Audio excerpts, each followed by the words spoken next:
Today on CityCast Philly, our city has some amazing restaurants, from great crispy tacos to cheesy pizza, and even that Szechuan restaurant where a robot serves you. Another thing Philly's got, a lot of BYOBs. Today, I'm chatting with a scientist and wine educator who loves to eat, drink, and write about his experience exploring the city's best places to bring your favorite beverage. It's Wednesday, February 22nd, 2023. I'm Trenae Nuri, and here's what Philly's talking about.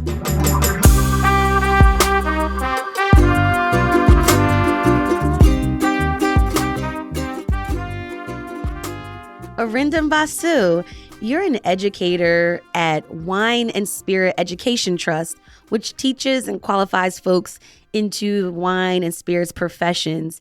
You've also written about Philly's bring your own bottle culture because it's kind of this really nuanced culture in our city. Why do we have such a strong BYOB culture here?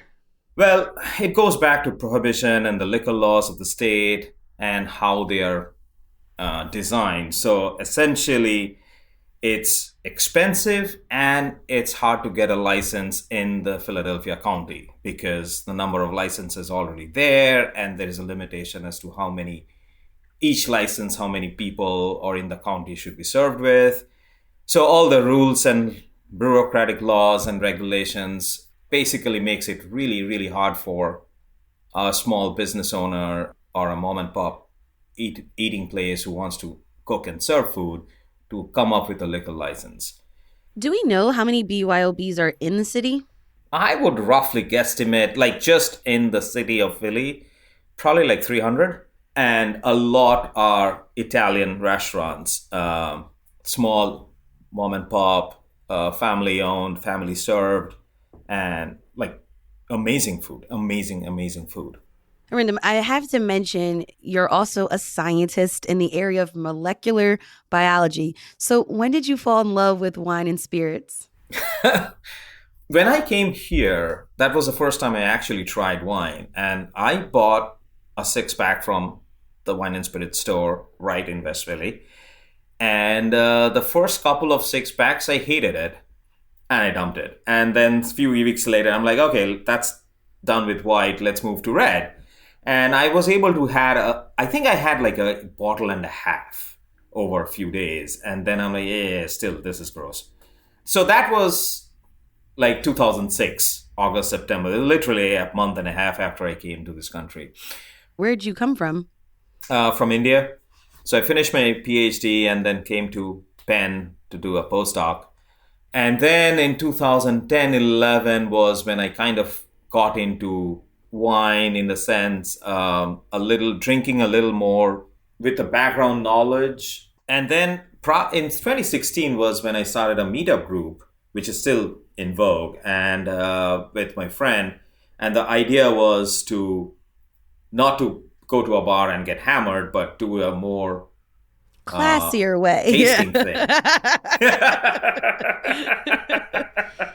And then you started taking classes, you got your wine certification, and now you teach others to also get similar certifications. Yes. Okay, so I want to talk about etiquette. What are some do's and don'ts we should be mindful of when dining at a BYOB? Definitely one thing I would encourage and I would stress on the fact that please generously tip. Be courteous to the servers and the people who are serving you.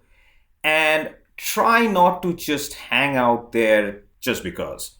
And if you think you will open another bottle because you are having a great time and you've already stayed for at least an hour and a half, ask them if it's okay, if they need to turn the table around. If not, sure, open another bottle and hang out. But be mindful about their business also, and please tip generously. Maybe this is taboo, but you've talked about bottles, but what if people bring boxed wine? Are they going to be judged? Are they going to be judged? Probably. Okay, so Am I going to judge? Am I going to judge? No. Okay. Because, yes, even after all this wine education, wine certification, and all the time I've spent and time and money I've spent in getting certified and stuff. But I still feel and I think at the end of the day, it's your palate. If you don't like something, don't have it. It's not like air you have to breathe in to live. So if you like a black box Merlot or a Boda box Pinot Noir, sure, why not? What else does BYOB cover? Can we show up with a handle of vodka or a six pack? I have seen people bring gin. I have seen mostly gin, but yes, you can bring a bottle of vodka or tequila and just probably have some fizzy water with it. Or if you are bringing gin, you can bring in tonic water. So, okay, you bring in the gin and the servers can give you some tonic. Okay. If they have it. Or you can bring your own tonic water and definitely they can give you ice. So make your own gin and tonic and go with it. So you also asked about what else. Yes, you can bring a six pack, you can bring ciders, and definitely I think at a pizza place or at restaurants which serve or cater to gluten-free menu, bring your ciders. Like there are really good cider places where you can buy six packs or cans. One of the places in, I guess, kind of Kensington area is Original 13 Cider Works. And they have really, really good ciders. So bring them with you.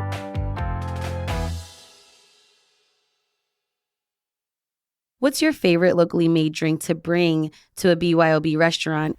Okay, so that's a tough question, honestly speaking. So there are quite a few wineries I really, really like around the Philly, Jersey area. Definitely Penswood's wines, because it's not just because I've worked there, but their wines are really world class, I feel. There is another winery called Vala, Galen Glen in Lehigh Valley. Then a couple of wineries in Jersey, which I really like, the Unionville and Beneduce. So I like a sweet Riesling. What should I pair it with? What kind of dish goes with that? Thai, Indian, Southeast Asian cuisine. Ooh, my favorite. So Gabriela Vietnam, probably one of the best Southeast Asian restaurants. I mean, everyone knows because they have been nominated have made it into the top 50 list. And Gabriela Vietnam's the cuisine, and it's very broad, it's very unique, and it's very multifaceted, I feel. Depends on the dish you choose. I think a semi-dry or an off-dry Riesling or Gewürztraminer would really, really go well with that sort of a cuisine. What great restaurants should I bring a good sake to? There are a lot of sushi Japanese restaurants which are do BYOB. So Umai Umai, then you have the Terakawa Ramen, which is kind of more of a ramen restaurant. Then the Banana Leaf, which is curates more towards the Malaysian cuisine. All right, I live in West Philly. Are there any great BYOBs in West Philly? You got excited for that. And that's because I live in West Philly too. Hey, so. Okay. So yeah, I definitely think Buna Cafe, which is the Ethiopian place, they really good, do good food, which is a BYOB place. Then Aksam, yes.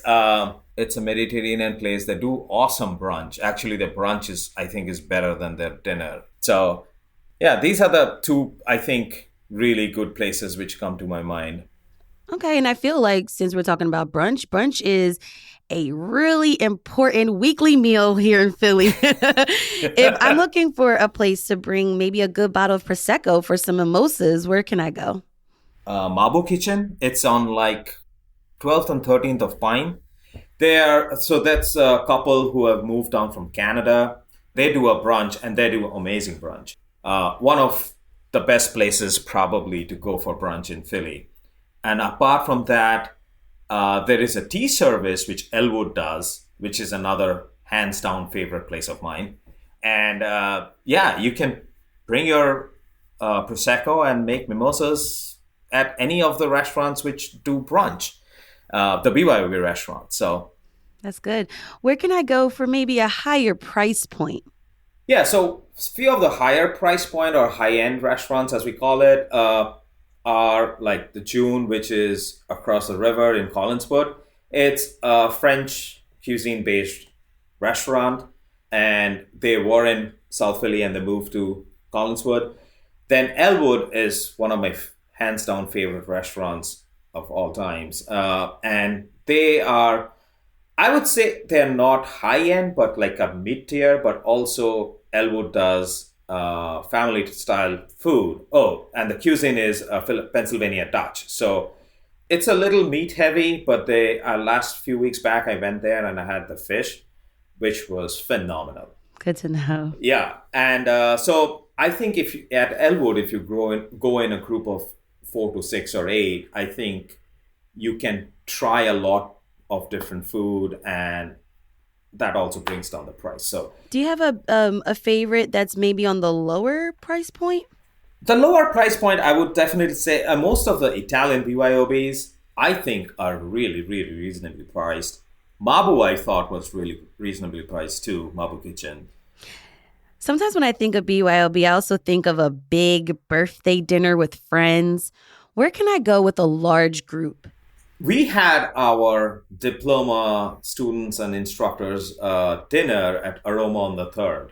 And we were like 25 people, I think. Whoa, okay. Yes. Big group. Big group. Yeah. So Aroma definitely can accommodate, and you can reach out to them. And they're really, really nice people. The chef is the owner, and amazing service, fantastic food. Like, Favorite dish?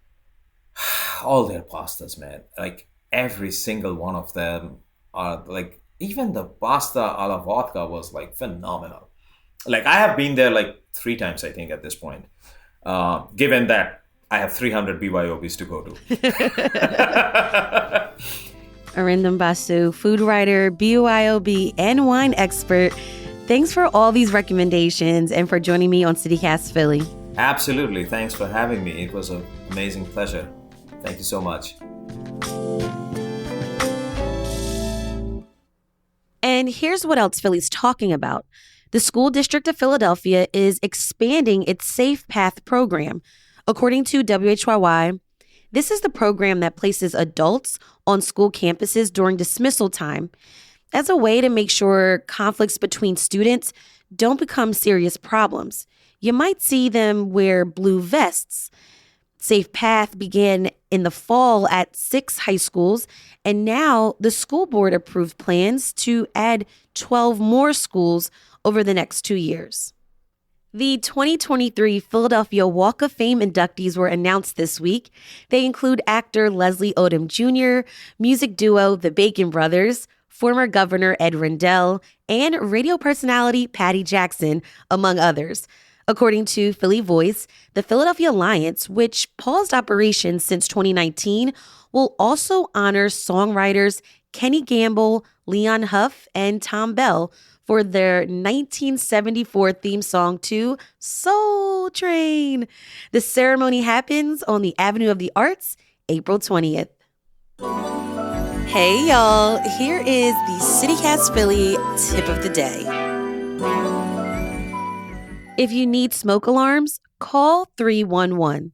The fire department will come and install them for free.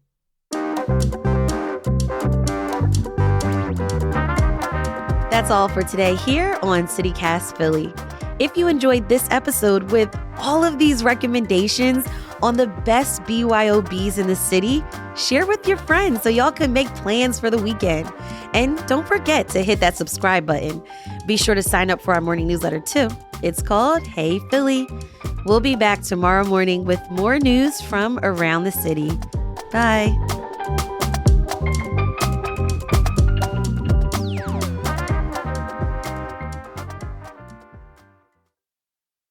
I think I remember the addresses of PLCB. This is really not nice.